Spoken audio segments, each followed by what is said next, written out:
आने वाला हूँ ये एल पंप के बारे में। ये मोटरसाइकिल का एल पंप काम नहीं कर रहा। ये देखें, ये पहले पहले तो इसको देखना है। ये देखें जाली डाल दें। ये देखें दोस्तों, ये इसकी जाली भरी हुई है, ये कचरे के साथ भरी हुई है। पहले तो ये जाली साफ़ करनी है या नई डालनी है।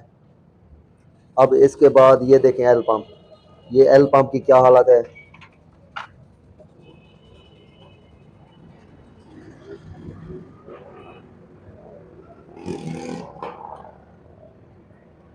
ये एल पंप की हालत देखें, इसमें सारा कचरा है।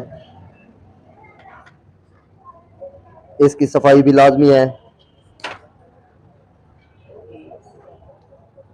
ये देखें दोस्तों, ये एल पंप बिल्कुल ख़त्म हुआ पड़ा है। अब ये एल पंप बदलेंगे, ये जाली भी साफ़ करेंगे। और ये सुराख जो है ना, ये सुराख साफ़ होना चाहिए, ये साफ़ होना चाहिए। ये सामने वाला सुराख है, ये एल पंप है, ये भी साफ़ होना चाहिए। और ये देखें दोस्तों, इसकी एल पंप की गरारी भी बिल्कुल ख़त्म हो गई है, ये टूटी हुई है।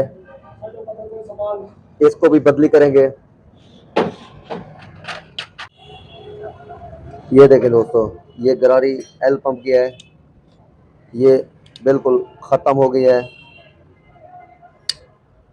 अब इसको खोलेंगे, ये खोल के नई डालेंगे, फिर हमारा एल पंप बिल्कुल सही काम करेगा। ये देखें दोस्तों, ये गरारी बिल्कुल ख़त्म है, ये भी नहीं डालेंगे। इंशाल्लाह हमारा एल पंप बिल्कुल सही काम करेगा।